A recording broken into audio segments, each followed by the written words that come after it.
یہ مومن کا جملہ ہو سکتا ہے؟ نقلے کفر کفر نباشد. اللہ کے کان تو مٹی میں نہیں مل سکتے نا. تو اللہ کے کانوں نے ہمیشہ سلامت رہنا ہے. یہ حدیث ان کی سلامتی کے لیے کافی دلیل ہے. جس کو زندگی میں یہ بات حاصل ہو گئی سمجھو موت کا ذائقہ ہی چکھتا ہے, اس کے سوا بگڑتا اس کا کچھ نہیں.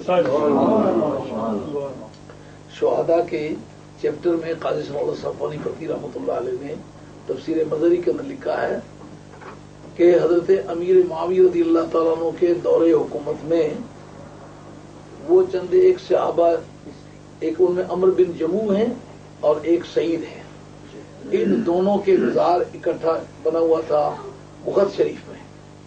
چونکہ احد شریف میں جب جنگ ہوئی تو 70 صحابہ کرام رضوان اللہ تعالی اجمعین شہید ہوئے, اور 70 آدمیوں کے لیے قبریں 70 کھودنا بڑا مسئلہ تھا, کئی مہینے لگ جاتے.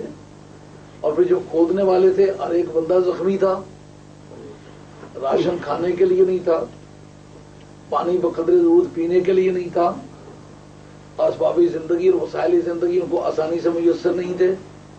ان کے لیے یہ کیسے ممکن تھا کہ لاشیں پڑی رہیں اور کئی مہینوں تک قبریں کھودتے رہے. اس لیے سرکار نے حکم فرمایا کہ ایک ایک قبر میں کئی کئی صحابہ کو دفن کرو. یہ بخاری شریف کے اندر حدیث موجود ہے. اور کئی کئی جنازے اکٹھے رکھ کے اکٹھے پڑے. اس میں ایک روایت ہے کہ قبروں پر سرکار نے جنازہ پڑھا. امام شافعی سے حدیث کو لے کر کے کہتے ہیں کہ جنازہ ان کا نہیں پڑھا گیا, شہیدوں کے جنازے نہیں پڑھے جاتے اس لیے کہ وہ زندہ ہیں. جو قبر پر تھی وہ دعا مانگی تھی, جنازہ نہیں پڑھا تھا. لیکن امام صاحب رحمۃ اللہ فرماتے ہیں جنازے پڑھے تھے, جن کے پڑھے جا سکے پڑھے اور جن کے نہیں پڑھے جا سکے بعد میں پڑھے گئے. لیکن ایک ہی وقت میں کئی جنازوں کو اکٹھا رکھ کے جنازہ پڑھنا اسی حدیث سے ثابت ہے. اس میں اختلاف ہے کہ امام کی طرف زیادہ قریب کون ہونا چاہیے, دور کون ہونا چاہیے. وہ اختلاف اسی نوعیت کا ہے کہ زیادہ بہتر کس طرح ہے.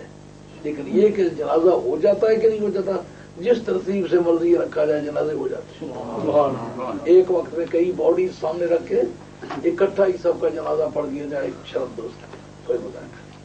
اور ضرورت کے وقت ایک قبر میں کئی لوگوں کو دفن کر دیا جائے, درست ہے. تو قاضی ثناء اللہ صاحب رحمۃ اللہ علیہ لکھتے ہیں کہ حضرت معاویہ رضی اللہ عنہ کا دور حکومت ہے, اس میں ایک پانی کا فلڈ آیا, سیلاب آیا, جس نے بہت ساری علاقائی ساحلوں کی کٹوتی کر لی اور ان کے مزار اس زد میں آ گئے. بار بار انہوں نے خوابوں میں لوگوں کو بتلایا کہ ہماری مزارات یہاں سے نکالو, ہماری مزارات تک پانی پہنچ گیا. آخر جب وہ قبریں ننگی ہونے لگی تو اس وقت انہیں اکھاڑنی پڑی. جب قبر اکھاڑی تو ایک شہید کا پاؤں دوسرے کی لات سے لگ گیا تو خون اس وقت چلنے لگا. اور 46 برس کا زمانہ درمیان میں, 46 برس ہو گئے ہیں.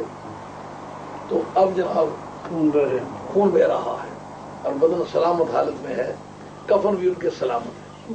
اور جو ابو داؤد شریف کا حدیث ہے ان اللہ حرم علی الارض ان تاکل اجساد الانبیاء, کہا کہ نبیوں کے جسم جو ہیں یہ زمین پر حرام کر دیے گئے ہیں. اس کے متعلق اسے ماتحت محدثین لکھتے ہیں کہ یہ نبیوں کا معجزہ ہے نا. کل ما یمکن للنبی معجزۃ یمکن للولی کرامۃ, جو چیز معجزے کے طور پر نبی کے لیے ممکن ہوتی ہے کرامت کے طور پر ولی کے لیے ممکن ہوتی ہے. تو کہا چونکہ وہ قبروں میں زندہ ہوتے ہیں تو جس طرح زندہ کسی کپڑے کو کوئی چھیڑے تو کہتا کیوں چھیڑتا ہے, اگر کاٹنے لگے تو اس کو مار کے پرے پھینک دیتا ہے.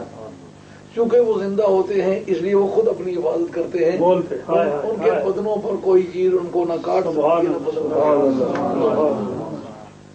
اس جگہ قاضی ثناء اللہ صاحب رحمۃ اللہ کہتے ہیں یخرجون من قبورہم ویذهبون من الارض والسماء والجنت حیث یشاءون, کہا کہ وہ زمین اپنی اپنی قبروں سے نکلتے ہیں, وہ زمین آسمان اور جنت میں جس جس جگہ چاہتے ہیں جاتے ہیں, ان کو کوئی امر مانے نہیں ہے. وَيَنْصُرُونَ أَوْلِيَاءَهُمْ وَيُدَمِّرُونَ أَعْدَاءَهُمْ, وہ اپنے دوستوں کی مدد بھی کرتے ہیں اور دوستوں کے دشمنوں کو ذلیل و خوار اور ہلاک بھی کرتے ہیں. سبحان اللہ. ہاں, اب جس وقت